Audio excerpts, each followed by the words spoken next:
coming. Jenny Rosling, George and Joyce for chairing. So this event is co-organised with UNA UK, whom I'd like to thank, and I hope that this is the first event of many for this corporation. What I'd like to do really is try and sum up what happened this evening, and I hope that you've all learned something about nuclear weapons, and certainly it stimulated you to think critically about nuclear weapons, or at least support maybe the causes that have been presented to you here today.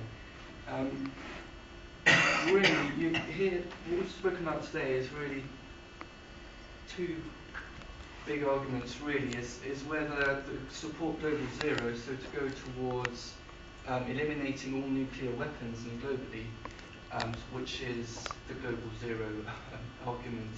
Or we have Tondi here who goes against this, well not himself, but he's done another argument where maybe nuclear weapons is something that we want, either to keep peace or nuclear energy as a cleaner way of providing energy. So what I'd like to do really is to try and see maybe how we stand here after this whole debate and talking whether we support the global zero, so going towards global zero, or do we think nuclear weapons are probably a good thing. So I'd like you all to, we're going to vote, raise your hand please, whether or not you support towards global zero. Can I just intervene a moment? Just before we vote on that, an interesting quote from the ambassador, the Iranian ambassador, and I want you to think of this. And I want you to think of this. Sorry, an interesting quote from the Iranian ambassador, the past Iranian ambassador, who was in office in 2005, said, "U.S. unilateralism is too much. The diminishing role of the UN is evident. The unjust charges by the powerful states are growing, and the NPT is redundant, basically. Iran needs to develop a civil nuclear program.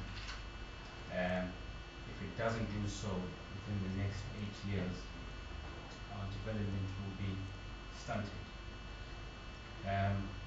He also went on to say that domestic consumption of oil has risen, and it's projected to rise from 7 to 12%, which means that our exports will fall. That is, Iran's exports will fall.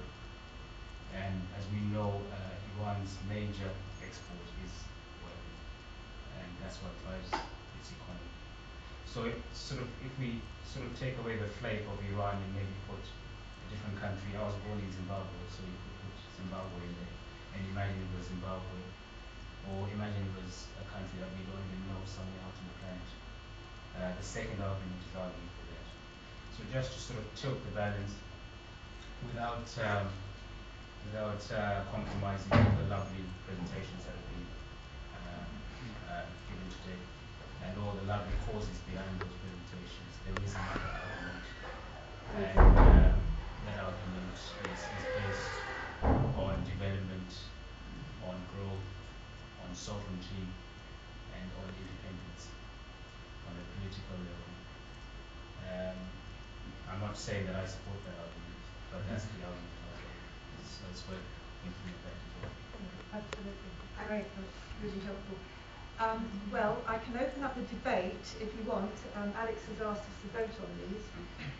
Do you feel you want to vote? Do you want a bit more of a discussion, a debate? Can I ask just a question? Yeah.